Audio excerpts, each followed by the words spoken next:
শহীদ জিয়ার উত্তরসূরি তারুণের নয়ন মণি দেশ করিবে নতুন রূপে তারেক রহমান।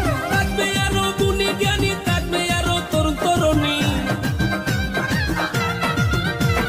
থাকবে আরো গুণী জ্ঞানী, থাকবে কত তরুণ তরুণী। দশে মিলে দেশ করিবে তারেক রহমান। বিএনপির নয়ন মনে তারেক রহমান, বিএনপির নয়ন মনে তারেক রহমান। তারেক রহমান বীরের বেশে আসবে ফিরে বাংলাদেশে, তারেক রহমান বীরের বেশে আসবে ফিরে বাংলাদেশে।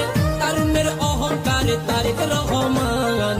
বিএনপির নয়ন মনে তারেক রহমান, বিএনপির নয়ন মনে তারেক রহমান।